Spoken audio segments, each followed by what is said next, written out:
अस्सलाम वालेकुम प्यारे बच्चों। आज हम इस्म ज़मीर को समझेंगे। इस्म ज़मीर को समझने से पहले हम इस्म की तारीफ़ करेंगे। तमाम नाम इस्म कहलाते हैं। दूसरी तारीफ़ है किसी शख्स, जगह या चीज़ के नाम को इस्म कहते हैं। मिसालों से वाज़ेह करेंगे। अली, सारा, किताब, कुर्सी, मस्जिद, लाहौर, कराची वग़ैरह। इस्म ज़मीर की तारीफ़। ऐसा लफ्ज़ जो इस्म की जगह इस्तेमाल किया जाए इस्म ज़मीर कहलाता है। मिसालों से वाज़ेह करते हैं। ये, वो, उस, हम, तुम वग़ैरह। पैराग्राफ को तवज्जो से पढ़िए। अली सुबह सवेरे जल्दी जाग गया। अली ने वज़ू किया और फिर अली ने नमाज़ पढ़ी। नमाज़ पढ़ने के बाद अली किचन में अम्मी के पास गया।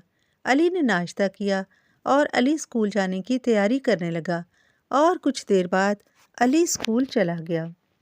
प्यारे बच्चों, इस पैराग्राफ में अली नाम की बार बार तकरार की गई है। आइए इस पैराग्राफ को हम इस्म ज़मीर के साथ पढ़ते हैं।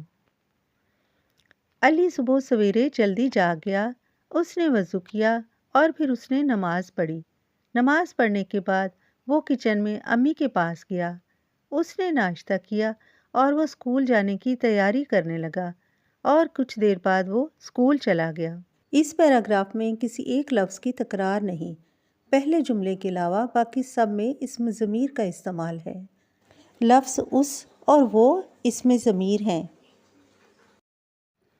उम्मीद है बच्चों आपको इस्म ज़मीर की अच्छी तरह से समझ आ गई होगी। मिलते हैं इंशाल्लाह अगली वीडियो में। अपना ख्याल रखिए। अल्लाह हाफिज़।